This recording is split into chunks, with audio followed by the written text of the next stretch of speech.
Is Summit County the last affordable ski town in Colorado? That sounds ridiculous on the surface because if you've looked at real estate in Breckenridge, or Summit County for that matter, you already know affordable is a load of crock. But when you compare Summit County to Aspen, Telluride, Vail, Steamboat, Crested Butte, Winter Park, and other Colorado mountain markets, the question starts to get a little more interesting. So today, I want to compare Summit County to some of the major ski communities across Colorado, and then we'll finish with Summit County and why I still think it's one of the strongest options for a legacy mountain home buyer. And a quick disclaimer before we jump in, these are mountain markets and the numbers can get weird fast. A single trophy home sale in Telluride or Aspen can totally distort the average. Condo prices, single family prices, and land prices all move differently. So treat these as directional pricing anchors, not gospel. If you're actually shopping, we'd pull the current MLS data by town, property type, neighborhood, things like that before making any real decision. Now, let's start with Aspen because Aspen is the top of the mountain in more ways than one. Aspen is Aspen. Bougie. There's really no other way to say it. The brand power is insane. You've got world-class skiing, you've got restaurants, shopping, arts, culture, private aviation, summer events, music, everything. It's probably the most internationally recognizable mountain market in Colorado. And for a lot of ultra high net worth buyers, Aspen is not just a ski town, it's a global wealth destination. What makes Aspen unique is that it combines skiing with city level culture in a tiny mountain setting. The reason I would avoid Aspen, it's pretty obvious, pricing, right? It's expensive at a level that starts to feel almost detached. It is detached from reality. Current data shows Aspen's average home value around the mid $3 million range, but that number honestly doesn't tell the full story because Aspen single family pricing can be well into the 10 million plus range, and true prime properties can go way beyond that. So yes, Aspen is incredible, but if you're looking for value or a laid back family ski town where your kids can run around and nobody cares what brand your jacket is, Aspen may not be your place. Next, we'll talk about Telluride. Telluride might be one of the most beautiful mountain towns in America, certainly one of my favorites. It's dramatic, right? It's remote, it has that box canyon setting, insane views, a real historic town, mountain village, and a totally different feel than Summit County or Vail. What makes Telluride unique is the setting. You feel like you're tucked into a true alpine environment. The town itself has character. The gondola connecting town and mountain village is one of the coolest transportation features in any ski town, and the scenery is just ridiculous. Literally my favorite ski town in terms of scenery of any town in Colorado. The reason I would avoid Telluride is logistics. It's not easy. If you're flying in from out of state or trying to use the home frequently, the travel can become a real factor. For some families, that remoteness is exactly why they love it. For others, it becomes the thing that keeps them from using the home as much as they thought they would. Real estate-wise, Telluride is not cheap. Recent market snapshots show Telluride median pricing around $4 million to $5 million, depending on the source and time window, with pricing near $1,900 per square foot for resale. So the question is Telluride more affordable than Summit County? No, it's a premium market, and in town, Telluride especially can be very expensive just because there's just not much of it. Now, let's talk Vail. Vail is probably the closest comparison to Summit County for a lot of buyers, especially because it's still on the I-70 corridor.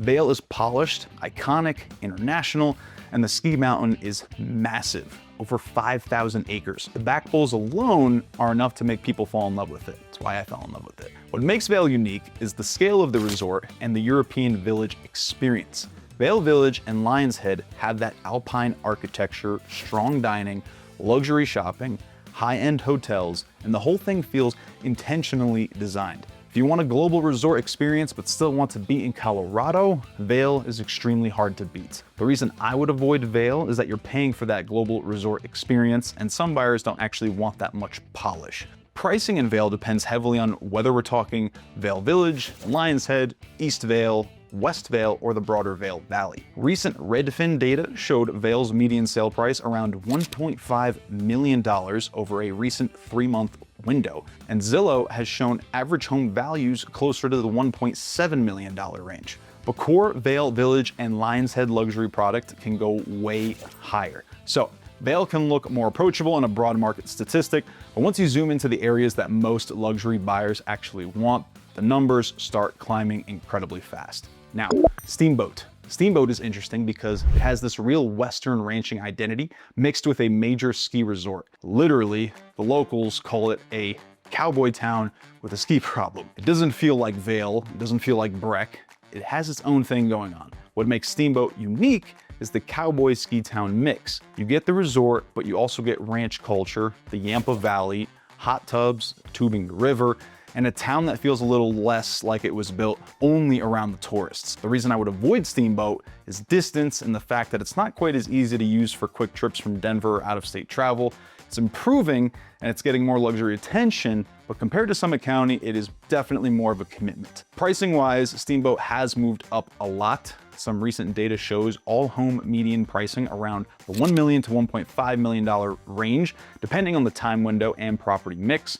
Now, next, let's talk about Crested Butte. Crested Butte is one of the best, if you know, mountain towns in Colorado. It has this authentic, funky, colorful, anti-corporate mountain town energy that people really connect with. It feels less polished than Vail, less global than Aspen, and more raw than Breckenridge. What makes Crested Butte unique is authenticity. The town has a real character. It feels like people live there because they love being there, not because they're trying to impress anyone. Summer in Crested Butte is also unreal. Some of the best wildflowers you will see in the world. Biking, hiking, everything that Colorado has to offer, just on another level. The reason I would avoid Crested Butte, again, similar to places like Telluride, is logistics and limited inventory.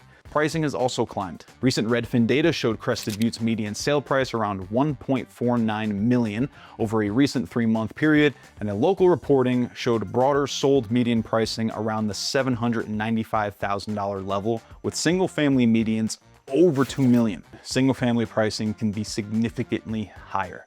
So again, it's not Aspen, but it's not cheap. The affordability story is Crested Butte depends heavily on what product type and exact location you're looking at. Now, Winter Park. Winter Park is probably the most direct competitor to Summit County if we're talking relative affordability and access from the Front Range. It's close to Denver, it has a major ski resort, it has a more laid-back feel, and it has become a really interesting option for buyers who want mountain access without jumping straight into Breckenridge or Vail pricing. What makes Winter Park unique is that it's still somewhat approachable while offering a true ski resort lifestyle. You also have the Fraser Valley, Grand County, access to trails, lakes, and a slightly quieter feel than Summit County. I will say Grand Lake, probably one of the better lakes in all of Colorado. For Denver-based buyers, Winter Park can be very compelling. The reason I would avoid Winter Park is that the town and resort experience is just not as built out as Summit County, and it's very obvious when you drive through town. That may be a pro for some people if you don't like all of that built out, but if you want multiple towns,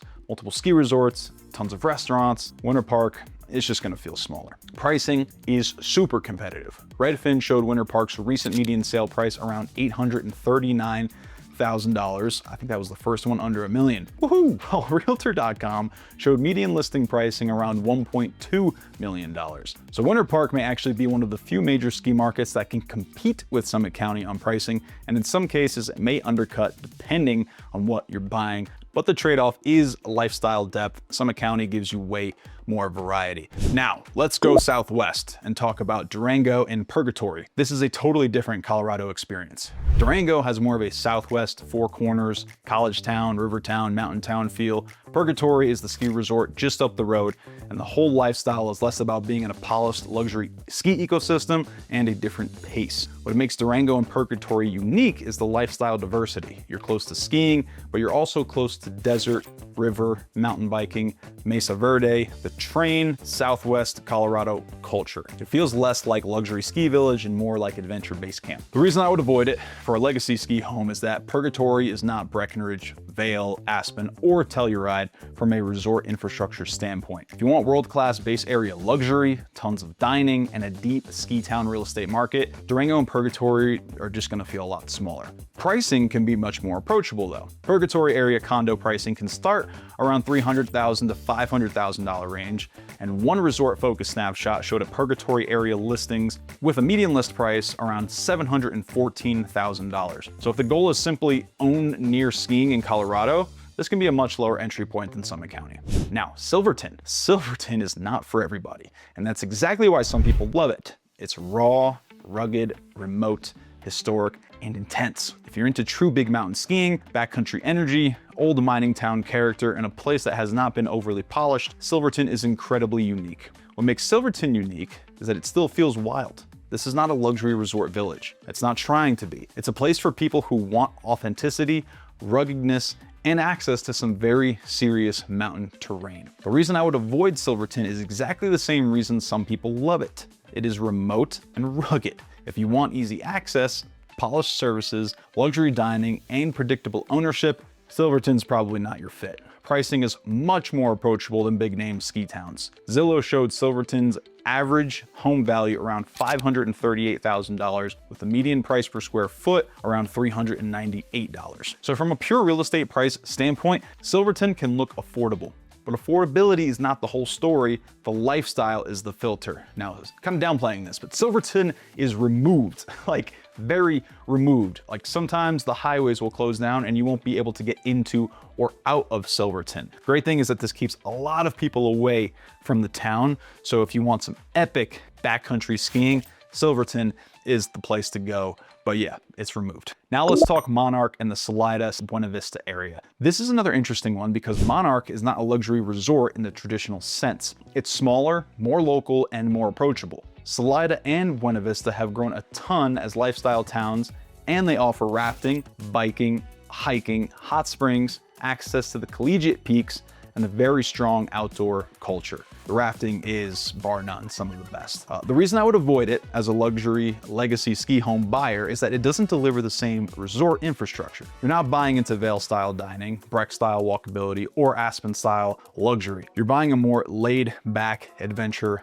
lifestyle. Pricing is more approachable than major ski towns. Some Realtor.com snapshots around Monarch, Salida area zip codes show median listing prices ranging from the high 300,000s into the high 700,000s, depending on the specific area, with Salida area numbers showing around the mid to high 700,000s in some searches. That's much more approachable than Aspen, Telluride, Vail, or Breckenridge. But again, the question is not only what is the cheapest, the question is what lifestyle are you actually buying? Now, let's bring it back to Summit County. Is Summit County the last affordable ski town? I don't think Summit County is the cheapest ski market in Colorado. It's not. Winter Park can be more affordable in certain segments. Silverton, Monarch, and smaller resort areas can be significantly more affordable if you're just looking at price. But I do think Summit County may still be one of the best relative values among the major Colorado ski markets. And here's why. Summit County gives you a level of access that most ski markets simply cannot match. You're about an hour to downtown Denver on a good day,